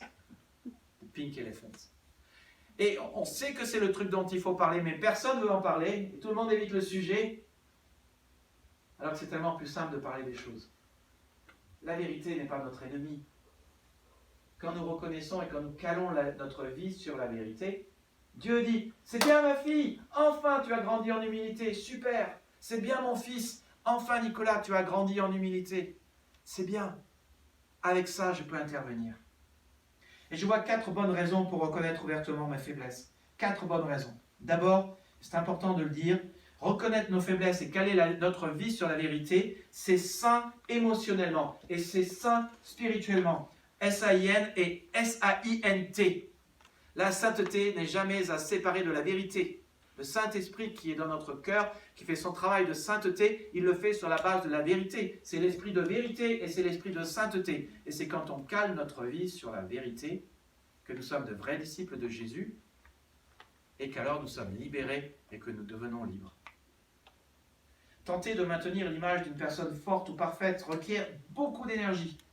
Lorsque nous essayons de dire aux gens « je sais tout faire, je maîtrise tout, je suis tout », ça nous plonge dans beaucoup de stress. Et lorsque nous portons un masque et faisons croire que nous sommes ce que nous ne sommes pas, c'est extrêmement fatigant.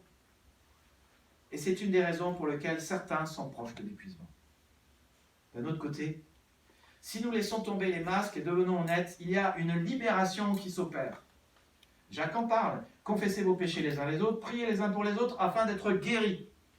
Et Jacques 5, on dit souvent c'est le contexte de la maladie. Non. Si quelqu'un est malade, qu'il appelle les anciens qui viendront, qui prieront pour lui. Alors le malade dans le grec c'est asthénie. Si quelqu'un est sans force, alors ça peut être la maladie, mais ça peut être aussi souvent ce qui se passe dans nos vies, c'est que nous ne disons pas la vérité à notre propre sujet, alors nous sommes juste sans force. Parce que nous avons de la force uniquement quand nous calons notre vie sur la vérité et nous laissons Dieu manifester sa puissance. Dire la vérité sur soi amène guérison et santé spirituelle. J'ai dit plusieurs fois, révélez ce que vous ressentez et vous serez en bonne santé. Révélez ce que vous ressentez et vous serez en bonne santé.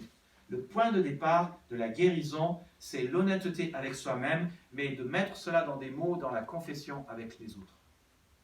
Il y a des choses dans notre vie qu'on ne peut pas changer par nous-mêmes. Il y a plein de choses dans notre vie qu'on ne peut pas changer par nous-mêmes. Les habitudes, les blessures, les blocages, c'est pas facile de changer les choses et c'est pour ça que vous avez besoin d'une source de puissance qui n'est pas la vôtre. Il faut aussi de la discipline, bien sûr. Bien sûr, il faut votre volonté. Bien sûr, le Seigneur, il attend qu'on coopère. Pas pour être sauvé, mais qu'on coopère pour avancer dans la sainteté. Mais on peut faire des choses qui nous changeront. Il y a plein de choses qu'on ne peut pas faire. On peut faire des choses qui nous changeront. Et une des choses qu'on peut faire qui nous changeront, qui nous changera éternellement, c'est juste de dire la vérité sur nous. Si vous recherchez un endroit où vous pouvez être vraiment vous, un endroit où vous pouvez être honnête, j'espère que c'est notre Église. C'est un endroit où des gens ordinaires, pécheurs, imparfaits, brisés se retrouvent. Et nous ne faisons pas exception à cela. Nous avons parmi nous beaucoup de frères et sœurs qui ont des vies brisées, tout simplement. Ou brisées à vie humaine. Parce que pour le Seigneur, ce n'est pas forcément son point de vue. On a tous fait des bêtises, petites ou grandes. J'ai rappelé à quelqu'un qui a fait d'immenses bêtises récemment, que s'il savait, moi j'étais un garçon à bêtises. Je faisais plein de trucs. J'ai failli mettre le feu à la maison quand j'étais petit, quand j'avais 4 ans. Je suis tombé de 3,50 m de haut. Je me suis agrafé les doigts. J'ai mis le feu à la forêt. J'ai fait plein de choses. Et je vous en passe. C'est des choses qui me font toujours honte. Il y a peut-être une église à quelques coins de rue qui est parfaite. Pour des gens parfaits, dans un endroit parfait, avec un pasteur parfait. Mais nous préférons être une église qui reconnaît qu'elle n'est pas parfaite. Ça enlève tellement de pression. Une église qui a ses faiblesses. Pour faire partie de notre église, vous avez 2 conditions. Il y a 2 conditions dont vous ne pouvez pas échapper. La première, c'est d'être imparfait, d'avoir des faiblesses. Et la deuxième, c'est de croire en Jésus-Christ. Alors, je vous dis les choses comme elles sont. Ça veut dire que parmi nous, il y a des gens qui ont menti, volé, triché, tué, commis l'adultère. Ça vous choque? Nous ne devons pas oublier que nous aussi, nous étions de ce nombre-là. Ça fait partie des choses que nous avons faites. Mais nous avons expérimenté la grâce de Dieu. Et surtout, n'oublions jamais que nous avons fait ces choses-là. Et que Dieu a eu de la compassion pour nous. Exactement comme Jésus avec Paul, qui était un blasphémateur et un meurtrier. Jésus qui était ressuscité, qui était assis sur son trône souverain, qui est le Seigneur des Seigneurs, il aurait pu juste appuyer sur un bouton et effacer, faire un reset de la vie de Paul. Plus de Paul, comme dans Age of Empire. Vous sélectionnez et vous faites un supprimer et le soldat meurt. Il aurait pu faire la même chose. Il ne l'a pas fait. Si parmi nous, certains préféreraient ne pas être acceptés comme ils sont, surtout ne restez pas. Mais si vous voulez être accepté pour ce que vous êtes vraiment, si vous voulez avoir moins de pression et de la santé spirituelle, mentale et psychologique, bienvenue parmi les imparfaits de la nouvelle Église. Et je vais vous inviter à nous rejoindre, tout simplement. Et à être vous-même. Et vous ne serez pas menacés. Deuxième avantage qu'il y a à être vulnérable et à dire la vérité sur nous-mêmes, c'est que cela nous donne la puissance de Dieu. Je l'ai dit, je le redis, parce que c'est quasiment le point le plus important du message. Dieu s'oppose aux orgueilleux, mais il fait grâce aux humbles. Et notez ces 2 mots que vous pouvez souligner, entourer, grâce et humble, parce qu'ils vont l'un avec l'autre. La grâce, c'est une faveur imméritée. Dieu vous donne ce dont vous avez besoin au moment où vous en avez besoin. Et on a tous besoin, à un moment ou à un autre, de la force de Dieu. Comment bénéficier de cette grâce? Dieu le dit, en étant humble. Comment être humble? Simplement en étant honnête vis-à-vis de nos faiblesses. Ce n'est certainement pas comme quelqu'un a fait récemment, permettez que je taise son nom, mais il est passé à la télé récemment de dire « Moi j'ai tout fait bien du début jusqu'à la fin et je n'ai pas d'excuses à présenter. » Parce que moi en tant que pasteur, je n'ai pas ce sentiment vis-à-vis de mon église que je fais toujours tout bien. Et je pense que l'humilité, parfois j'entends des gens, et j'espère ne pas être comme ça, mon Dieu, mais parfois j'entends des gens qui disent « Moi je suis bien, j'ai fait ça, et ça c'est bien, et ça c'est bien. » Et moi je suis là en train de penser qu'un autre te loue, mais pas toi-même. L'humilité, c'est pas nier ses forces, ni nier ses faiblesses. L'humilité, c'est avoir un œil de vérité sur soi-même. Et c'est aussi moins penser à soi-même et plus penser aux autres et au Seigneur. Et arrêtez. Récemment, je discutais avec une célibataire qui me disait « Je ne sais pas ce qu'ils ont les hommes, c'était une femme. Je ne sais pas ce qu'ils ont les hommes. Ils sont toujours en train de dire « moi je. » Et moi je pouffais de rire au fond de moi-même. Et je viens de vous dire, et moi je pouffais de rire au fond de moi-même. On est tous juste tellement égoïstes. Confessons-le. Et moi je le suis, le premier. Nous pensons souvent que l'humilité consiste à dire, je suis nul, je n'ai pas de valeur, je ne vaux rien. J'ai encore raté mon repas. J'ai encore pas eu la bonne cuisson. J'ai pas mis les bonnes épices. Je me suis mal rasé. J'ai fait ceci, j'ai fait cela. Ça, c'est pas l'humilité. Je veux juste vous dire un truc. Si vous étiez nul, Jésus ne serait pas mort pour vous. Parce que vous avez de la valeur. Et vous êtes peut-être insignifiant aux yeux du monde, mais Jésus ne serait pas mort pour vous. Parce qu'il est mort pour vous, parce qu'il vous aime. Il est mort pour les péchés du monde entier et pour tous les hommes. Et il vous a choisi. Et le fait qu'il vous ait choisi et qu'il ait payé pour que vous soyez sauvés de l'éternité, c'est la preuve que vous avez de la valeur. Quatrième raison pour laquelle c'est important de confesser nos faiblesses et de dire publiquement nos faiblesses, c'est que cela attire les gens. Les gens vous aiment beaucoup plus que vous ne le pensez. Et la meilleure manière de vous faire aimer, c'est d'arrêter de prétendre tout savoir, tout faire, tout maîtriser. Et c'est d'admettre simplement vos faiblesses. Et c'est de partager votre vie avec eux. C'est ce que faisait Paul. Il a partagé sa vie avec eux. Cette année, je veux vraiment vous convaincre qu'en tant qu'Église, nous devons avoir des projets de bonnes œuvres, parce que c'est ainsi que nous glorifierons et que nous glorifions déjà notre Père Céleste qui est dans les cieux. Quelqu'un a dit, si une Église disparaissait d'un endroit, mais que personne s'en rendait compte, que la ville s'en rend pas compte, que le maire ne s'en rend pas compte. Il y a un problème de fond, parce que ça veut dire que l'Église ne sert à rien. Mais Dieu n'a jamais voulu que l'Église ne serve à rien. Dieu veut que l'Église serve à quelque chose. Nos bonnes œuvres sont censées faire de ce monde un monde meilleur. Nos bonnes œuvres sont censées faire des étudiants meilleurs, des villes meilleures, des voisins meilleurs, des frères et sœurs en Christ meilleurs. C'est ça le sens de l'Église. Et la question, c'est toujours, mais qu'est-ce que nous pouvons partager avec les autres? La banque alimentaire, quelqu'un disait, moi je ne peux pas donner plus. Ben, ça va très bien sûr. La question, c'est, nous sommes devant quelqu'un comme Pierre et Jean, qui est paralysé, qui est là, et ils disent, je n'ai ni or ni argent, mais ce que j'ai, je te le donne. Et ils ont donné ce qu'ils avaient. Je ne suis pas sûr que moi je pourrais guérir quelqu'un comme ils ont fait. Et ce n'est pas moi qui agis, c'est la puissance de Dieu. Vous savez, parfois la puissance de Dieu, elle est étonnante. Moi j'ai prié pour plusieurs guérisons. Julienne a dit un jour, elle va donner son témoignage. Julienne a été guérie d'un cancer du foie. Maman avait des métastases dans le foie. Vous savez que quand elle avait ces métastases dans le foie, elle en avait pour 3 à 6 mois pour rejoindre le Seigneur. C'est ce qui s'est passé.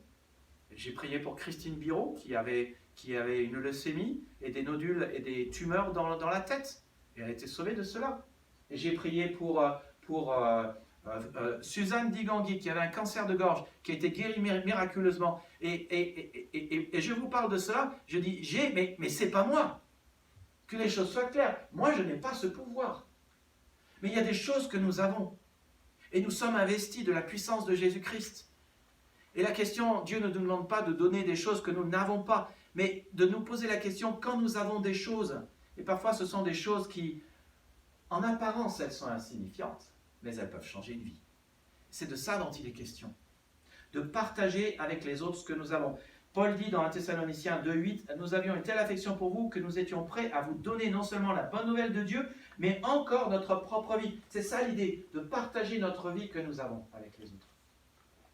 Parfois, on n'a pas d'argent, on n'a pas d'or, mais on peut dire, tu sais, j'ai rencontré une personne et elle a fait une différence dans ma vie. Avant, j'étais comme ça et maintenant, je suis comme ça. Et ça m'a changé radicalement. Et si tu as cette personne dans ta vie, je peux te dire, il y a de l'espoir et ça va te changer radicalement. Ça, on peut le dire et c'est facile à dire. Reconnaissons le bien nous-mêmes. D'un côté, nous aimons les gens honnêtes et vulnérables. Nous aimons les personnes réalistes, celles qui osent avouer la vérité à leur sujet, celles qui disent « c'est ma faute ». Les hommes, ils ont du mal à dire « c'est ma faute » quand il y a une dispute dans un couple. Et les femmes, elles savent très bien que quand monsieur dit enfin « c'est ma faute », ça le diminue en rien. Mais l'homme, il pense que s'il dit « c'est ma faute », ça va le diminuer. Non, et en général, quelqu'un qui dit « c'est ma faute », il est vulnérable et on a envie d'en prendre soin. On a envie d'être avec les gens qui disent « c'est moi ». Pardon, je te demande pardon, c'est mon truc. J'ai foiré, je ne l'ai pas bien fait, c'est ma faute. Nous n'aimons pas être dans la présence de gens qui nous disent sans arrêt que eux ils sont tellement bons. Mais il est agréable d'être près de quelqu'un qui est finalement honnête et critique vis-à-vis de lui-même. Il est peu aisé d'entendre quelqu'un nous dire constamment qu'il sait mieux que les autres, qui prétendre savoir, repousse. Alors qu'avouer ses faiblesses et être authentique attire. Et puis, il faut le dire aussi, parler de nos forces crée une forme de compétition et de vantardise. On n'a pas envie d'être avec des gens qui se vantent de leurs forces. On a envie d'être avec des gens qui sont honnêtes avec eux-mêmes et arrêtent de nous parler d'eux-mêmes. Lorsque tu partages tes faiblesses avec les autres, les gens disent « lui aussi a cette difficulté dans sa vie ». Ah bon, ça me rassure. Je me sens un peu moins seul, un peu moins stupide dans ma faiblesse. Il peut me comprendre. Et cela appelle à la sympathie. Et cela construit la communion. Tu vois, si on est tout le temps en train de parler de nos forces, ça ne bâtit pas la communion. Mais quand on parle de nos véritables faiblesses, ça bâtit la communion. Quand quelqu'un se lève, et c'est ma prière pour l'Église, vous savez, chaque semaine, je prie que le Seigneur nous envoie de nouvelles personnes. Donc si vous êtes nouveau, bienvenue, parce que vous êtes la réponse du Seigneur aujourd'hui. Amen. Chaque semaine, je prie cela. Chaque semaine, chaque jour quasiment. Je prie que Dieu nous donne des conversions. Cette semaine, le frère de Sabrina s'est converti. Mes amis, gloire à Dieu. Il est grand. Et chaque semaine, je prie que nous ayons des repentances dans l'Église. Que nous ayons des gens qui se lèvent et dire « J'aimerais demander pardon ». Ça, on voit que le Saint-Esprit travaille, que c'est comme ça. Je ne dis pas de se flageoler, de dire des choses qui ne sont pas vraies, mais d'être simplement honnête. Mais quand on commence à se demander pardon, on est juste connectés les uns aux autres. Et on se dit, ben ouais, John, t'es comme ça? Je te comprends, mon frère. Moi aussi j'ai fait ça.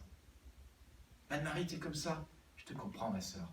Moi aussi j'ai fait des choses semblables. Oui, on est ensemble, dans la même aventure, mais sous l'œil du même Seigneur, bienveillant. Et donc la dernière chose pour laquelle c'est important de reconnaître ses faiblesses, c'est que c'est une caractéristique d'un responsable. Ça devrait être la caractéristique d'un responsable. Nous avons à l'aide alimentaire un couple qui vient, dont elle vient du Rwanda. Et le Rwanda, quand il y a eu ce massacre, il faut connaître l'histoire du massacre des Hutus et des Tutsis. Nous avons un fils historien qui nous a expliqué ça. Et je me cache de honte en tant que Français de voir ce que la France fait en Afrique. Franchement. Bon, excusez-moi. Bon, c'est surtout la responsabilité de notre président qui est engagé, enfin du président de l'époque qui est engagé. Mais le président du Rwanda est allé voir un dénommé Rick Warren, qui est mon pasteur préféré, et lui a dit « Aidez-nous, aide-moi, mon frère en Christ, à reconstruire notre pays. » Je me souviens d'un message de Pâques où Rick Warren prêchait dans le stade des Anges à Los Angeles, où il y avait je ne sais combien de centaines de milliers de gens qui étaient là. Et le président du Rwanda se lève et remercie Rick Warren de ce qu'il envoie des gens là-bas pour reconstruire le pays sur des principes chrétiens. Et je me souviens de Rick Warren dans les pastorales, quand j'étais là-bas. Il me tarde d'être là-bas à nouveau parce que ce gars, il nous enflamme pour le Seigneur et il nous confronte avec nos vérités. Et il disait, vous savez la première question que je lui ai posée quand j'étais dans son bureau? Des questions sur la corruption. Quand vous aurez de l'argent, vous allez faire quoi? Comment vous allez assurer que vous serez un responsable, un leader serviteur authentique, pas corrompu? Il pose des questions, il va droit au but, parce que c'est des questions de vérité. C'est la caractéristique d'un responsable de dire la vérité à son sujet. C'est la caractéristique d'un chrétien de dire la vérité au sujet de tout. Éphésiens 4, 25. C'est pourquoi rejetez le mensonge et que chacun de vous parle avec vérité à son prochain. Nous avons besoin de la vérité pour que nos relations soient saines. C'était la marque de Paul. Je préfère me vanter de mes faiblesses et je me réjouis des faiblesses. Vous savez, tout responsable, et moi y compris, et il va falloir que des choses changent dans l'église là, parce que moi je ne vais pas prêcher aussi longtemps, aussi souvent.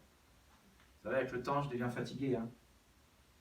Mais voilà, il y a la relève qui arrive, donc c'est bien. Mais on a toujours tendance à être mis sur un piédestal. Et cela arrive parfois beaucoup plus vite que c'est prévu, et peut-être que c'est le cas.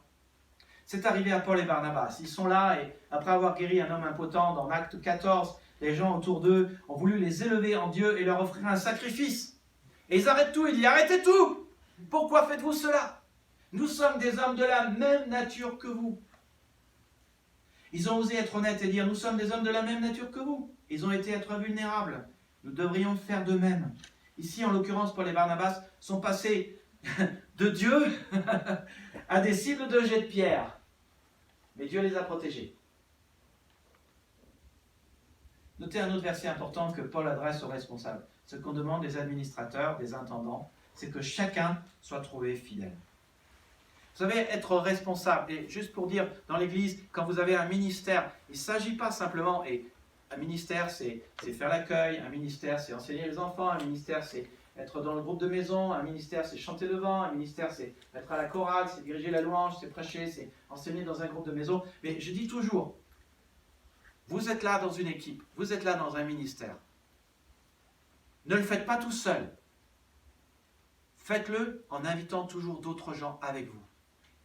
Quel que soit là où vous êtes. Parce que notre mission, c'est d'annoncer la bonne nouvelle de Jésus-Christ et de faire des disciples. Et donc, vous devez avoir des disciples qui vous suivent. Donc la question, c'est comment est-ce que vous servez dans l'Église?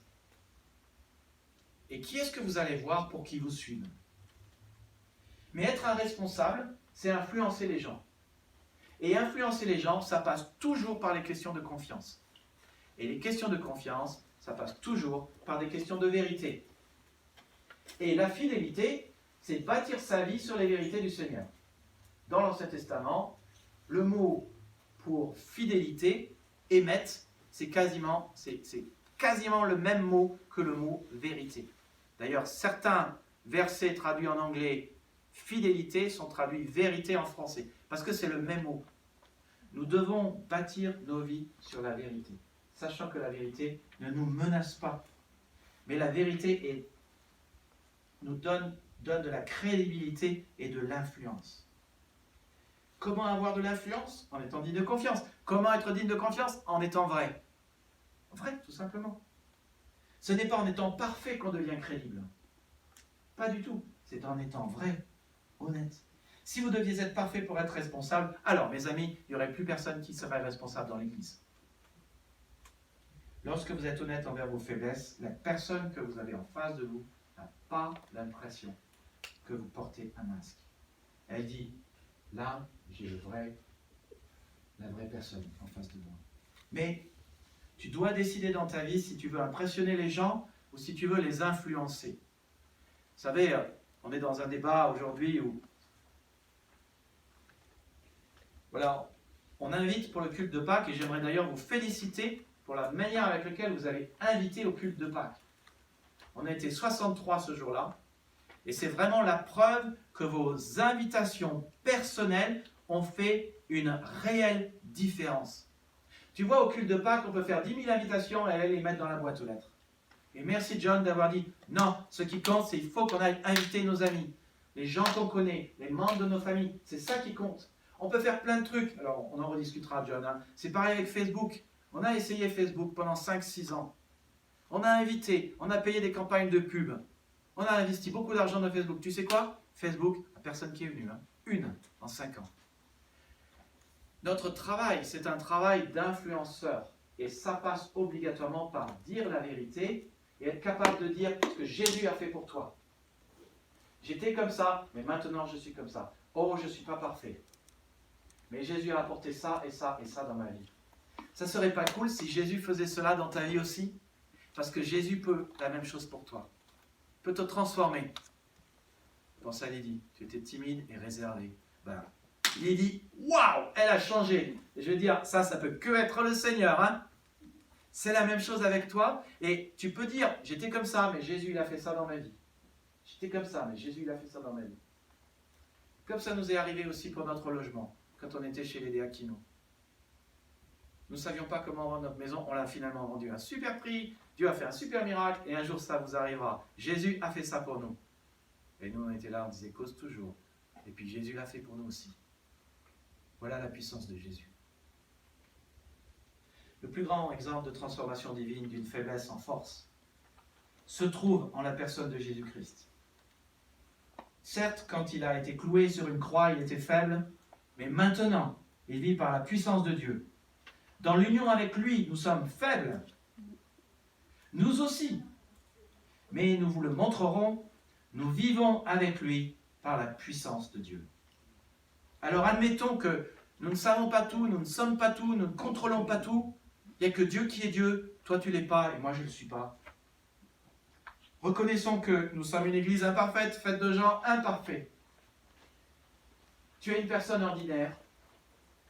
Dieu est un Dieu extraordinaire, il a une puissance extraordinaire et il veut manifester sa puissance, il veut que ça soit clair, que c'est sa puissance qui agit dans ta vie et il veut t'embaucher à son royaume pour faire des choses extraordinaires. Toi qui es une personne imparfaite, Dieu veut utiliser des gens imparfaits comme toi et moi qui dépendent de lui qui est extraordinaire pour faire des choses extraordinaires. Mais c'est à lui que revient la gloire. C'est pour ça que nous devons faire des bonnes œuvres et simplement reconnaître qui nous sommes. Je vous invite à prier. Plusieurs d'entre nous ont un potentiel incroyable pour être des chrétiens exceptionnels, alors qu'ils sont des personnes ordinaires. et vous n'avez aucune idée de l'impact extraordinaire que Dieu peut avoir au travers de vous. Vous êtes à la fois une personne avec un potentiel incroyable et une personne ordinaire avec des faiblesses. Cela tombe bien. C'est justement ce type de personne que Dieu recherche. Avec vous, il fera des exploits. Rien de ce qui s'est passé dans votre vie n'est un accident. Dieu n'est pas à l'origine du péché, mais il peut tout transformer en bien à condition que vous reconnaissiez vos faiblesses et vos péchés et que vous les admettiez et en parliez honnêtement. Si vous voulez que Dieu transforme les mauvaises choses de votre vie en bien, Dieu a promis de le faire.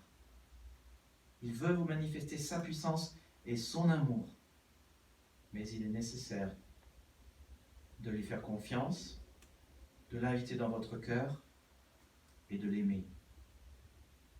Et je vais vous inviter à répéter cette prière simple si vous aimeriez qu'il vous accepte dans sa famille et qu'il manifeste sa gloire dans votre vie et sa puissance.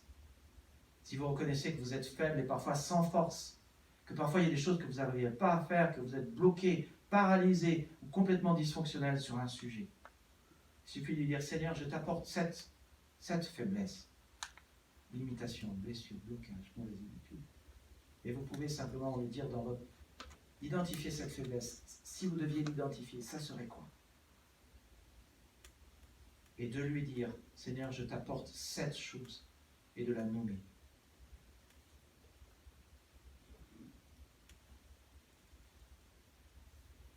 Seigneur, transforme cette chose en bien. J'ai besoin de ta grâce, de ton amour, de ta puissance. Viens dans ma vie. Seigneur, tu connais mes blessures. Guéris mes blessures. Seigneur, tu connais mes faiblesses. Que ta puissance vienne à la rencontre de mes faiblesses. Seigneur, tu connais mon péché. Guéris mon péché. Sois mon Dieu. Merci Seigneur pour le message de la bonne nouvelle, le message de la grâce de Dieu.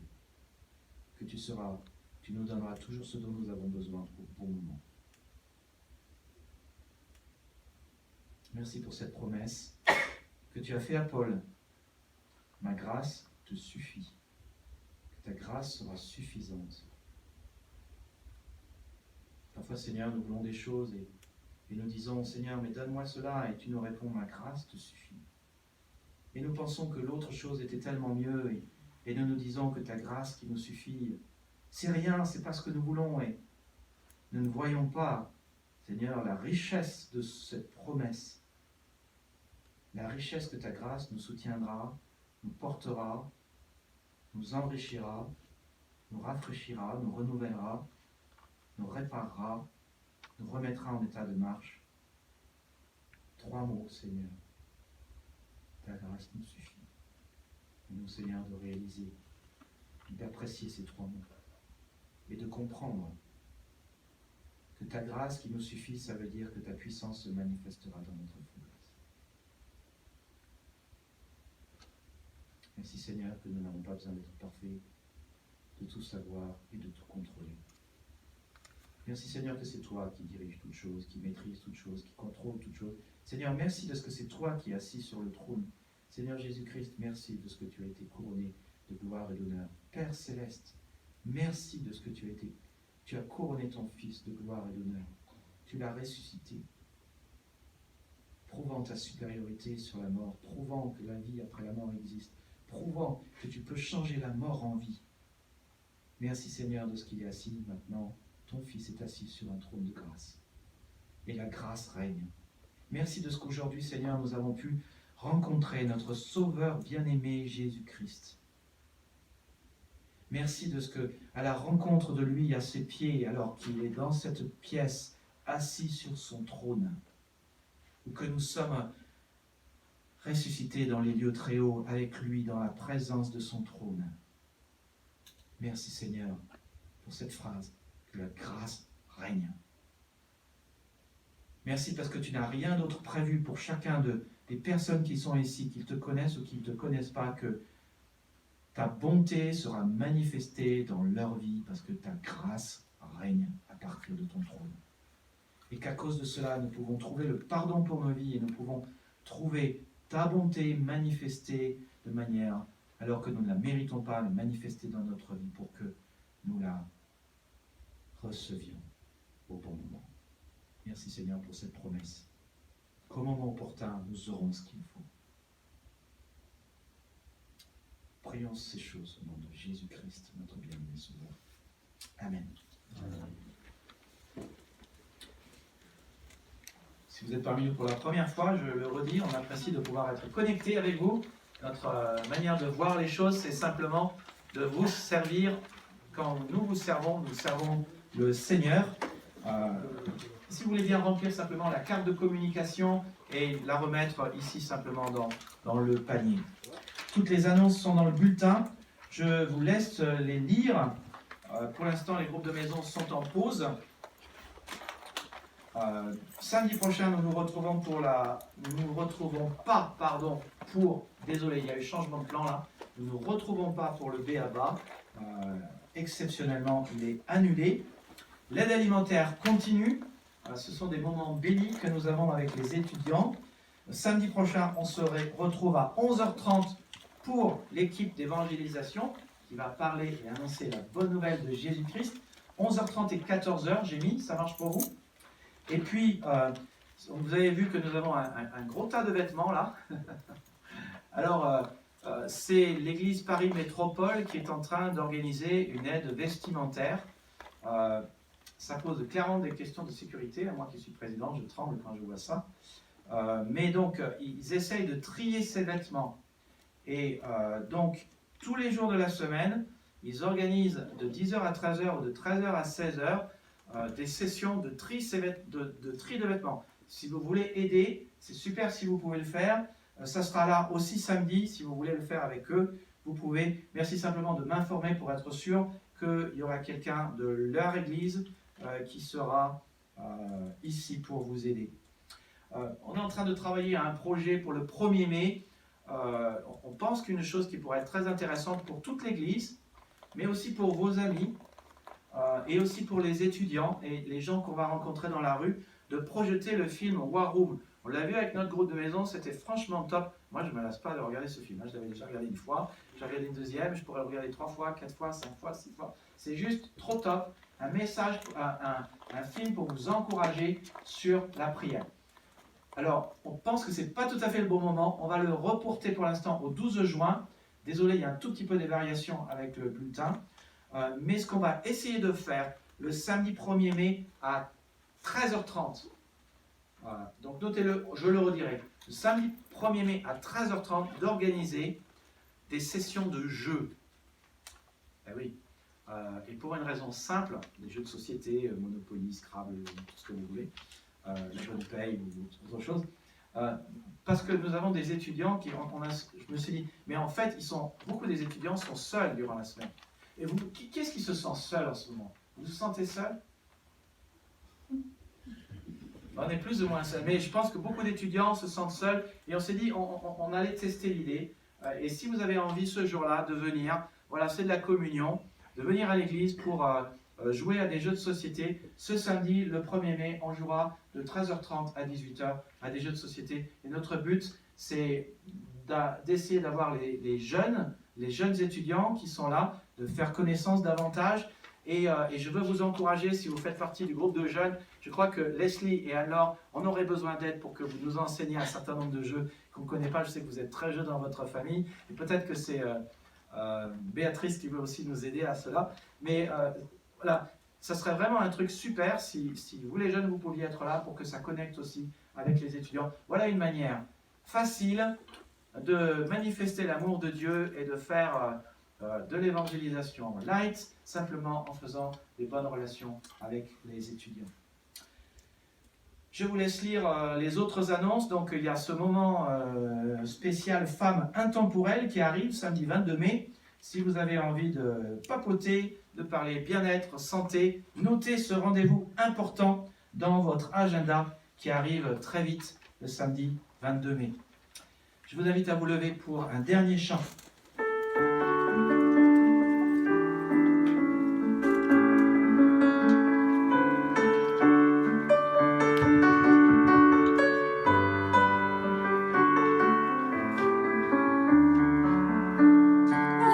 joie du Seigneur est ma force. La joie du Seigneur est ma force. La joie du Seigneur est ma force. Ma force est dans la joie du Seigneur. La joie du Seigneur est ma force. La joie du Seigneur est ma force. La joie du Seigneur est ma force. Ma force est dans la joie du Seigneur. Bonne semaine à vous, dans la joie et la force que le Seigneur nous donne.